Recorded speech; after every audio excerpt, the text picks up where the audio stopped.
Assalamualaikum dan salam sejahtera. Alhamdulillah bertemu lagi kita tuan-tuan dan perempuan. Kita sambung video semalam, video yang lepas. Hari ni saya akan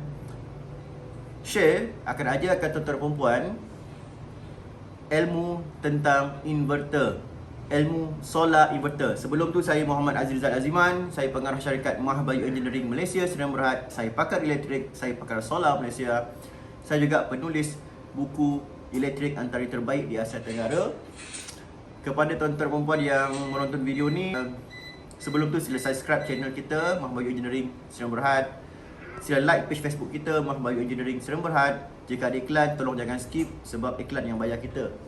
Okey, semalam sesiapa yang dah tengok video saya ceritakan tentang solar panel. Hari ni saya akan masuk tajuk kedua, iaitu inverter. Apa itu inverter? Okey, sekarang tengok dekat sini. Kim, nampak? Hijau. Dia hijau menyala Cepat Kim, dia tengah stop. Nampak dia tengah stop. Okey, sekejap ambil bunga. Nampak? Tak ada angin. Nampak? Tak ada angin. Alright, tak ada angin Nampak? Tapi ni ada angin. Kim. Nampak tak dia gerak? Nampak tu dia gerak? Nampak dia gerak? Dia gerak kan? Nampak? Daun dia gerak. Okey, sini. Sekejap ya. Dia kat luar senang. Okey, jom kita tengok kompresor. Yang ini kompresor dia back to back. Aircon ni kompresor dia back to back. Okey, Hakim keluar dulu. Keluar terus pergi ke kompresor, tengok kipas dia. Keluar game. Okey, pergi ke kompresor tu, tengok kipas dia. Okey, dapat handphone. Okey, nampak kipas bergerak berhenti. Nampak tu? Kipas tu tak bergerak, berhenti. Dalam keadaan on, kipas ni berhenti. Dalam keadaan aircon on, bermaksud kompresor tengah cut off. Tak ada pergerakan Okey, baru tak benda-benda yang boleh letak macam angin ke apa ke. Okey. Ini pun berhenti. Dua-dua dah berhenti, nampak? Sedangkan aircon on. Nampak kipas tu? Tu kipas. Kipas ni berhenti. Okey, kipas ni berhenti. Macam mana nak tunjuk ni, Kim? Ada tak something yang boleh letak ke, bagi dia apa? Bagi dia tiup angin ke, macam pokok ni kan? Dia goyang-goyang kan? Kim, ni Kim. Ni. Daun. Nampak? Saya letak daun dekat sini. Daun ni tak bergerak. Daun tak bergerak. Sebab apa? Kompresor tu tengah cut off. Sebab video ni tak clear, tak nampak kipas. Nampak? Kalau siapa boleh nampak, kipas tu berhenti. Rumput ni tak bergerak okey. Sekejap lagi kita akan masuk apa hubungan dia kipas ni dengan inverter. Okey, nampak tu? Kipas tak bergerak. Yang bergerak tu sebab angin semua jadi angin semua jadi. Tapi kipas tu dekat, nampak tu kipas. Nampak bilah kipas tu tak bergerak. Nampak? Clear. Nampak bilah kipas tak bergerak. Bilah kipas tak bergerak. Ni pun sama. Nampak bilah kipas tu? Nampak? Dia tak bergerak. Baru dia nak gerak. Nampak? Dia gerak balik. Kenapa dia gerak balik? Right, nampak dia dah mula gerak. Okey, nampak tu dia mula berpusing berpusing. Dia ni pusing tak? Okey, dia mula pusing. Nampak tu dia dah mula pusing balik. Right, jom. Okey.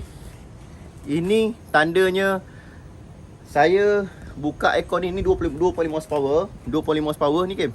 25 horsepower aircon. Yang sana pun 2.5 horsepower aircon. Jadi ruang saya kecil je. Bila suhu kawasan tu dah dapat 25 darjah Celsius yang saya set, kompresor akan cut off. Bila kompresor cut off, penjimatan berlaku kat situ. Itu bab aircon. Sekarang saya nak ajar tuan-tuan bab kompresor. Jom, Kim. Alright. Okey, ni dia punya apa? Saya setting 25 25. Yang ini pun saya setting 25. Okey. Apakah itu inverter? Inverter yang ini. Okey, nampak? Okey, ini adalah inverter. Kalau kita lihat dekat sini, inverter ni bateri dia yang ini. Bateri dia yang ini. Nampak tu, ini bateri dia. Panel kat atas ni wire. Wire ni terus ke panel solar atas bumbung. Sekarang kalau kita lihat dekat sini, ada simbol TNB tapi TNB tak ada line. Bermaksud TNB sekarang standby. Kita tak guna TNB, ada simbol solar. Ni solar. Ada line, nampak? Line arrow pergi dekat step inverter, DC to DC, pergi bateri, bateri pergi inverter lagi, DC to AC, pergi ke load, ke aircon. Nampak? Jadi sekarang tak guna TNB, guna inverter sahaja. Bateri 3 bar. Okey. Saya cerita general dulu, nanti saya akan fokuskan satu persatu. Inverter ni dia kontrol untuk bagi depan ni 0.5 km, 0.5 pusing. Okey. TV nampak anak-anak semua. Okey. Okey, pakai satu je. Satu balik. Dan inverter untuk bahagian dalam. Bahagian dalam game. Bahagian dalam ni dikontrol oleh inverter nombor 2, main inverter. Okey, ini main inverter. Main inverter. Ni bateri dia. Clear game? Alright. Sekarang jam pukul 12.10 tengah hari. Saya menggunakan aircon. Nampak game sini game. Fokus ni penting. Dekat inverter, bila kita pakai inverter, kita kena make sure dia punya output M. AC output 22M. Kena dekat game, dekat tak kena tu. Dekat kalau pakai TV nampak, kalau orang tengok pakai handphone tak nampak. Dekat lagi. Fokus kat sini. Tu. AC output 22M. Bermaksud inverter ni dia tidak boleh disambung kepada semua load dalam rumah. Tak boleh. Total load hanya 22M saja. Maksud kita sambung dengan lampu, dengan plug, dengan aircon, dengan kipas, dengan TV, dengan mesin basuh, striker semua. Apabila semua equipment tu dia onkan serentak, tidak boleh melebihi 22M. Baru boleh support untuk satu inverter. Sekiranya rumah tuan-tuan dia punya M melebihi 22M, perlu pakai lebih daripada satu inverter macam saya. Macam yang ini kan. Yang ni. Okay, tengok sini. Alright. Okey, ni inverter pen 2, sub inverter, inverter nombor 2. Kalau tengok dekat sini, AC output dia pun sama tu. Tu nampak tu. AC output 22M. 22M saja. Jadi untuk 2 biji aircon ni, 2 biji aircon on serentak, termasuk TV, plug-plug semua dekat kawasan depan ni mesti tidak melebihi 22M. Okey ke? Apa fungsi inverter ni? Apa fungsi inverter yang situ? Okey. Inverter ni adalah main inverter. Maksud inverter ni bateri sebagai backup. Dia support untuk sini sekali. Dalam keadaan bateri ni tengah ada power, cukup power, segala bekalan elektrik, bekalan tenaga di bahagian depan ni, termasuk aircon 2 biji, TV, kipas, lampu, plug, semua digunakan bateri yang ini. Dan yang dalam tu hanya standby saja. Dalam masa yang sama, inverter dekat dalam store saya supply untuk bahagian dalam. Kan termasuklah aircon, TV dalam, plug, lampu semualah. Okey. Andai kata tiba-tiba mendung, cuaca mendung, bateri pula tak dapat nak cas. Atau tenaga bateri dah habis. Okey, nampak? Baru jadi, bercakap tu jadi. Okey, nampak tu dia line, nampak? Nampak tu? Nampak ni TNB. Nampak tu simbol TNB, dia dah terus ke load. Maksud sekarang ni guna yang dalam punya. Okey, dia padam balik. Okey. Mungkin mendung, mungkin ada awan lalu.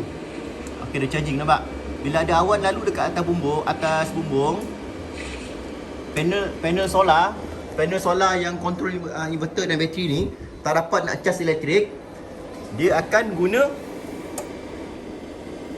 dalam punya, yang tu. Yang ini ni tu inverter dalam tu. Inverter kuning tu. Jadi sekiranya yang bahagian depan, inverter depan ni tak dapat nak support load, yang bahagian aircon, TV semua ni, dia akan ambil supply daripada bateri biru tu. Bateri biru tu, inverter kuning dan panel atas bumbung untuk kuning punya. Jadi macam tu inverter berfungsi untuk rumah saya. Dan apabila bateri dekat sini tak ada masalah, dia habis saja tak apa, dia habis bateri aja, dalam tu backup, still saya guna elektrik percuma. Tetapi okey, kalau kita lihat dekat sini, okey, overload. Nampak? Overload 07. Overload. Okey, kenapa overload? Sebab dia melebihi 22 M. Mungkin dekat dalam rumah tak ada on apa-apa ke, dia tak boleh support. Tu dah okey balik. Nampak? Okey, sekarang ni dekat luar tu mendung. Luar mendung, panel solar tak dapat nak cas bateri. Panel solar tak dapat nak cas bateri dan supply ke load. Luar sana nak hujan Kim betul. Nampak? 07. Overload. Okey, nampak? Mendung ke, jom kita keluar. Okey. Jom kita keluar.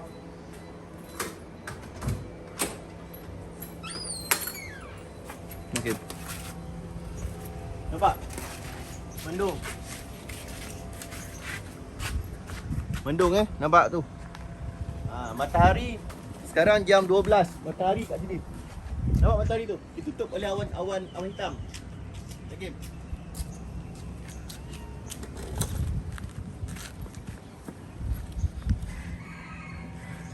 Tu solar panel kat atas bumbung. Tu solar panel saya. Yang atas tu ada 14 keping. Itu untuk kuning punya inverter kuning. Yang depan ni ada 6 keping untuk inverter putih. Okey, sekian matahari terletak kat situ.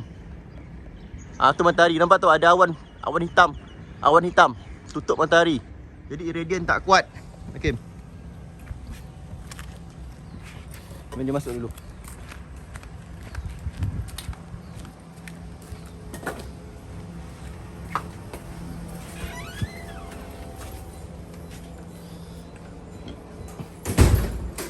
Jadi, bila irradian tak kuat, panel solar tak dapat nak supply tenaga elektrik, cahaya matahari, tenaga matahari ditutup oleh awan mendung, tidak dapat supply tenaga elektrik yang mencukupi kepada panel solar atas bumbung. Panel solar tak dapat generate elektrik. Okey. Pak. Sekarang panel solar tidak dapat generate tenaga elektrik ke load, ke aircon. Jadi kita guna TNB. Okey, sekarang ni nampak ni TNB. Ini TNB. Ini meter luar, meter TNB. Dia ambil alih. Jadi saya kena bayar bil TNB lah. Dan panel solar yang sikit tu, panel solar yang ditutupi oleh awan, ada sikit irradian yang terhasil, tak cukup untuk supply ke aircon tu semua. Tak cukup untuk supply ke aircon tu semua dan TV semua ni lah. Jadi panel solar tu mengambil pilihan, dia tidak supply power ke load atau beban. Dia hanya cas bateri saja. Nampak tu. Nampak tu Okey. Jadi panel solar dia cas bateri. Inilah fungsi inverter. Fungsi inverter untuk kontrol kita punya penggunaan dan sistem. Jadi panel solar ni, nampak simbol solar, dia cas bateri saja, tapi aircon menggunakan TNB. Jadi dalam keadaan sekarang, saya tak boleh terus onkan aircon 2 biji. Saya akan perlu bayar bil elektrik yang tinggi kepada TNB. Jadi saya kena offkan aircon. Okey Kim, kena offkan sebiji aircon. Kita offkan ni, pegang Kim. Kita offkan aircon yang ni lah. Kita offkan aircon yang ni. Okey, saya offkan sebiji aircon. Cepat Kim. Okey, masuk sekarang kompresor. Kompresor aircon tengah stop. Bila kompresor aircon tengah stop, kipas tak jalan. Sebab dalam rumah saya, ruang ni suhu bilik dah mencapai 25 darjah Celsius. Aircon satu saya dah offkan. Satu lagi kompresor, yang itu kompresor dia dah cut off. Kompresor dah stop sebab suhu dah dapat. Bilik dah sejuk, kawasan dah sejuk. Bateri akan mula cas balik. Nampak? Panel solar cas bateri. Dalam masa yang sama, supply power ke aircon yang situ. Jadi dalam keadaan yang ini, saya dapat dua kebaikan. Pertama, panel solar dekat atas bumbung yang bahagian depan, yang 6 keping tadi tu. Panel solar atas bumbung tu, dia supply direct load ke situ. Dia supply direct load ke aircon. Dan dalam masa yang sama, dia cas bateri-bateri dia semua. Ni bateri-bateri ni semua dia cas. Jadi dalam masa yang sama, saya dapat guna aircon dan saya juga dapat penuhkan bateri untuk kegunaan pada waktu malam. Nampak tu? Alright. Jadi ini inverter. 16 minit saya terangkan tentang general, tentang fungsi random. Saya akan terangkan kepada tuan-tuan perempuan fungsi yang lebih detail tentang inverter. Panjang lebar saya dah terangkan tentang inverter selama 16 minit. Saya ambil masa untuk terangkan fungsi inverter. Yang tadi itu adalah praktikal. Keadaan sebenar macam mana inverter tu berfungsi, dan alhamdulillah masa saya buat video ni pula satu persatu perkara tu jadi. Jadi senang nak ajar tuan-tuan. Mencungap juga nak cerita ni. Berlari sini berlari sana kan game kan. Okey, apa itu inverter? Inverter ni adalah satu device yang dia akan tukarkan DC ke AC. Panel solar atas bumbung tu menggunakan sistem DC, direct current, satu hala. Bateri tu, bateri kan? Bateri, okey, bateri tu, bateri dalam store saya juga yang warna biru tadi tu, dia menggunakan sistem DC, direct current. Untuk TV, lampu, kipas, okey, plug, mesin basuh game. Okey, mesin basuh, aircon, ni aircon, exhaust fan. Kebanyakan alat elektrik dalam rumah kita menggunakan sistem AC, alternate current. Jadi DC dengan AC dia tak boleh ngam, dia tak boleh kawan. DC hanya boleh supply untuk DC saja. Contohnya, kalau kita nak direct kan daripada panel solar, kita nak direct ke load, tak nak lalu inverter, boleh. Dia boleh menyalakan lampu ni, boleh. Lampu ni game. Lampu ni boleh sebab dia DC Tapi untuk alat-alat elektrik tak boleh sebab guna AC.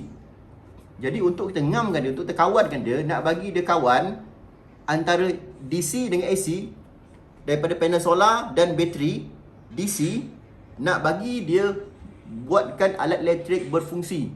Aircon, mesin basuh, kipas, yang sistem AC berfungsi, dia mesti kena ada inverter. Inverter ni fungsi dia untuk dia tukar sistem daripada DC tu, dia masuk DC, masuk ke inverter tukar ke AC, baru supply ke load. Itu fungsi inverter. Inverter ni pula dia ada dia ada empat sistem voltage.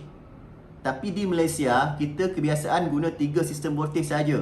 Untuk satu dunia biasanya ada 4 sistem. Sistem 12 volt, sistem 24 volt, sistem 48 volt dan sistem 56 volt. Di Malaysia kita tak guna sistem 56 volt, jarang sekali. Jadi di Malaysia paling tinggi pun guna sistem 48 volt. Apa itu volt ni semua? Apa itu inverter 12 volt? Apa itu inverter 24 volt? Apa itu inverter 48 volt? Contoh dia, sekiranya tuan-tuan nak mahu gunakan load yang rendah, M yang rendah. Contoh barang-barang elektrik, contoh macam kipas ni komputer, PC, TV. Okey, lampu tu equipment atau barang-barang elektrik yang menggunakan M rendah atau watt dia rendah. Tuan-tuan boleh guna inverter 12 volt. Sebab apa?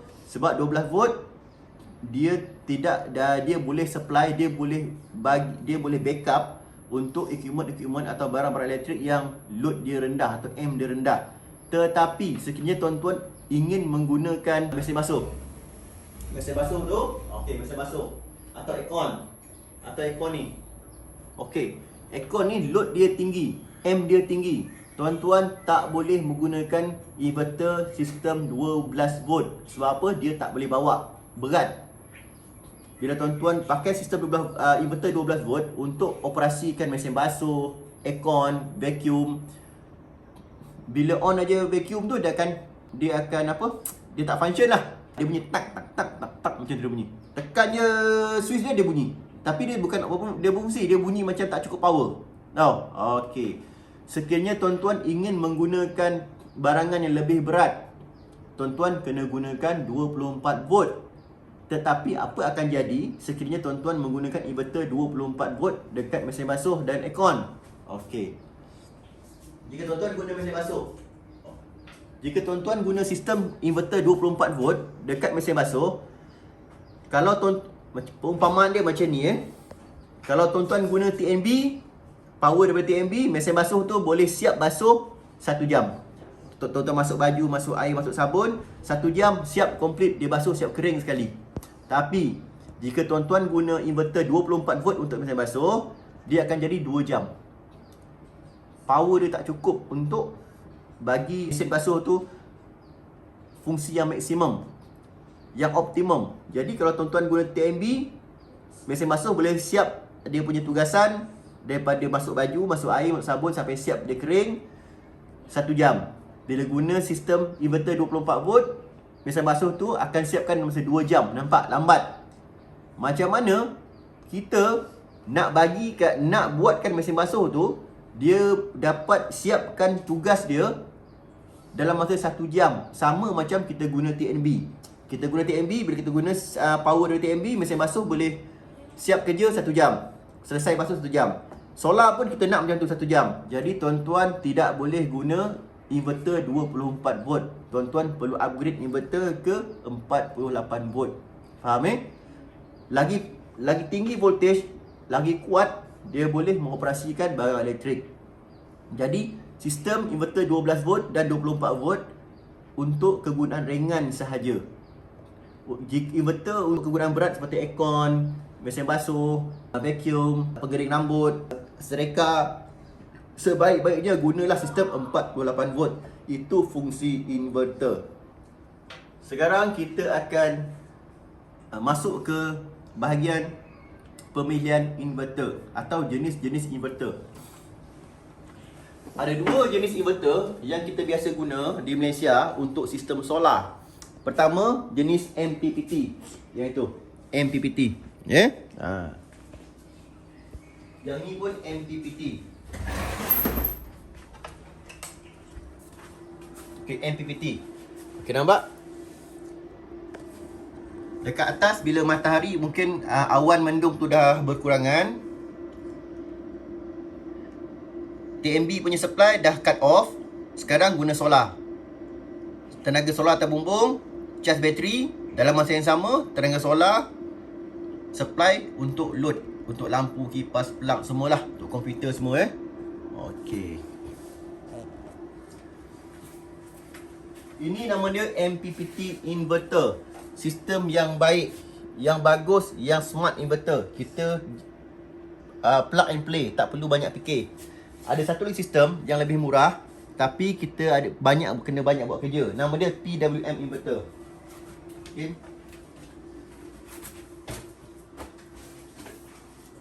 Okey, ini PWM.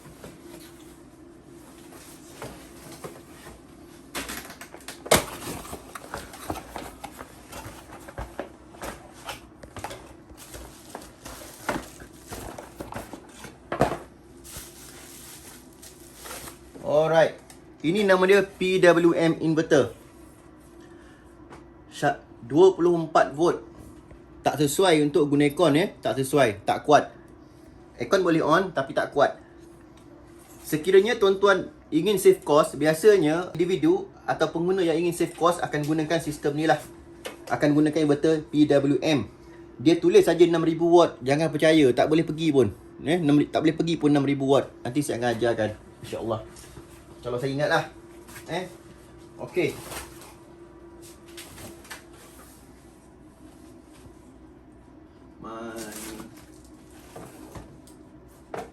Mana dia punya ni? SCC dia. SCC. Okey, ni SCC. Okey. Sekiranya pengguna kita mahu gunakan inverter jenis PWM, perlu tambah satu device lagi, iaitu SCC atau Solar Charge Controller.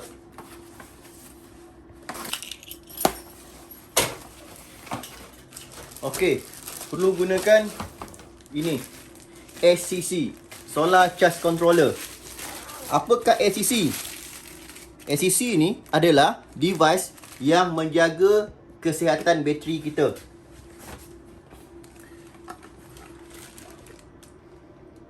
SCC ni berfungsi, dia akan cut off bateri apabila dah penuh. Contohnya lah, panel solar charge bateri, jika bateri tu dah penuh, SCC akan cut off. Maksud dia akan cut daripada panel solar terus charge bateri. Jika tak guna SCC, bateri akan kembung dan mudah rosak. Jadi bila nak guna PWM inverter yang ini, jika mahu guna PWM inverter, mesti guna SCC. Jika anda tidak ada SCC, bateri cepat rosak dan mudah kembung sebab tiada sistem cut off apabila bateri telah penuh. Jadi solar tu akan charge saja, sentiasa charge bateri. Sekiranya tuan-tuan ingin menggunakan inverter 24 volt, SCC juga mesti 24 volt. Sekiranya tuan-tuan ingin menggunakan inverter 48 volt, SCC juga mesti 48 volt. Baru sesuai. Ya. Okey, kita letak dulu. Kita kemas. MPP. Inverter jenis MPPT yang seperti yang saya pasang,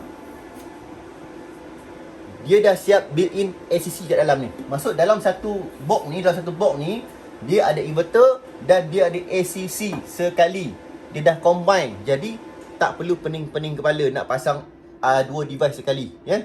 Satu box dah ada semua. Bezanya yang inverter yang tadi tu, PWM inverter, harga dia sangat murah di pasaran, tetapi MPPT inverter harga dia sangat-sangat mahal. Jadi tuan-tuan boleh buat pilihan mana yang tuan-tuan nak pakai. Sekarang saya akan masuk tentang unit pemilihan inverter. Okey, mesti ada persoalan ni yang biasa popular sangat soalan ni. Kalau saya nak pasang panel solar 5000 watt atau 5 kilowatt, berapakah saiz inverter yang saya perlu pilih? Itu soalan dia. Ramai pengguna, walaupun solar installer sini pun ramai yang tak faham tentang ni. Sekiranya kita nak pasang 5000 watt atau 5 kilowatt panel atau bumbung, ramai akan pilih, kita akan ambil 5 kilowatt inverter lah. Okey, salah, bukan macam tu. Tuan-tuan boleh pasang berapa keping panel atau bumbung, berapa ribu watt panel atau bumbung, tak ada masalah selagi spek dia masih boleh tampung oleh inverter. Kita kena ikut load dalam rumah.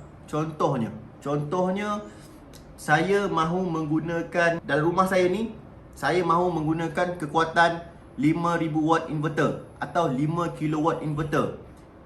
Panel atau bumbung saya boleh pasang sehingga 10 kilowatt, tak ada masalah. Ya? Okey, macam ni. Sekiranya kita pasang 5 kilowatt inverter di sistem rumah, yang macam saya pasang 5 kilowatt. Okey, ni 5 kilowatt Ni 5 kilowatt inverter. 5 kilowatt atau 5000 watt. Bila saya pasang 5 kilowatt inverter dan saya pasang 5 kilowatt panel solar atau bumbung, inverter tidak akan dapat generate 5 kilowatt. Sebab apa? Sebab dia bergantung pada efisiensi panel solar. Walaupun saya pasang 5000 watt panel solar atau 5 kilowatt panel solar atau bumbung, panel dapat generate elektrik around dalam 30% sahaja. Mungkin roughly lah, daripada pagi sampai ke petang dalam 30%. Dalam waktu-waktu tertentu, panel solar boleh generate 50 hingga 70% ataupun lebih. Itu dalam waktu-waktu tertentu. Tapi dari pagi sampai ke petang, roughly, general, kita ambil 30% saja. Walaupun saya pasang panel solar 5 kW dekat atas bumbung, mungkin panel solar boleh generate dalam 1.5 kW atau 1.8 kW sahaja. Faham Jadi, walaupun saya guna inverter 5 kW dekat dalam rumah saya untuk supply load, saya boleh pasang panel solar sehingga 10 kW dekat atas bumbung. Macam mana? Walaupun saya pasang 10 kW, panel solar mampu generate tenaga elektrik dan dihantar ke inverter around dalam 3 kW hingga 4 kW sahaja. Itu normal. Sekarang mungkin anda boleh faham apa yang saya maksudkan. Kesimpulan dia, sekiranya anda mahukan supply, mahukan solar panel dekat terbumbung generate 5 kW. Saya ambil contoh 5 kW mudah nak cerita. Mahukan power generate 5 kW ke dalam rumah anda, ke dalam inverter, tuan-tuan tidak boleh pasang panel cukup-cukup 5 kW. Tuan-tuan mesti pasang lebih. Mungkin tuan-tuan kena pasang dalam 10 kW atau 12 kW baru dapat generate 5 kW. Sebab setiap tempat iradian matahari tak sama, ada kuat ada rendah. Kalau iradian yang rendah, mungkin pasang banyak panel pun hanya dapat generate tenaga elektrik sikit saja. Itu soalan pertama.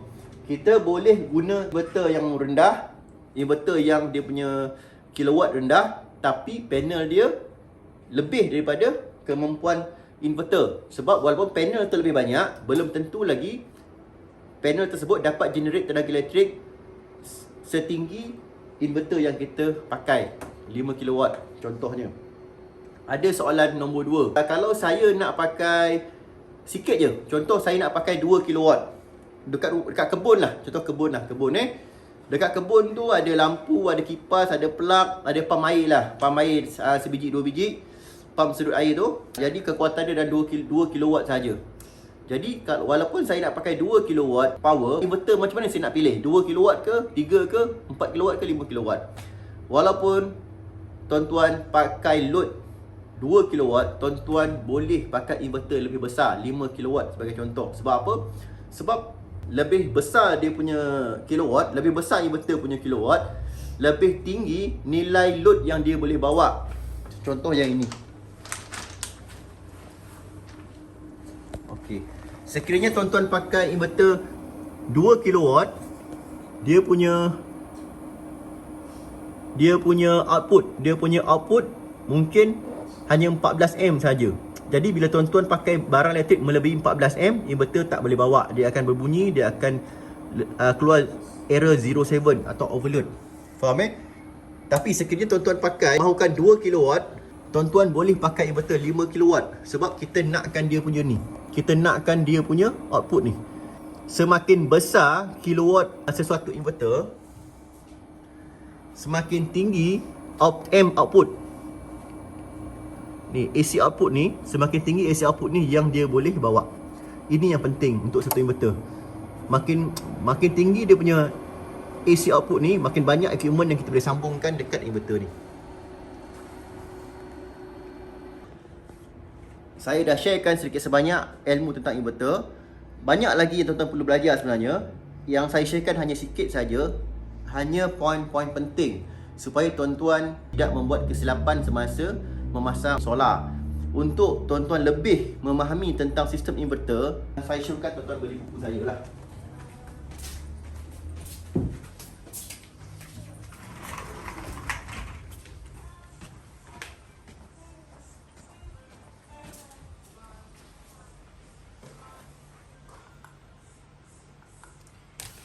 Okey.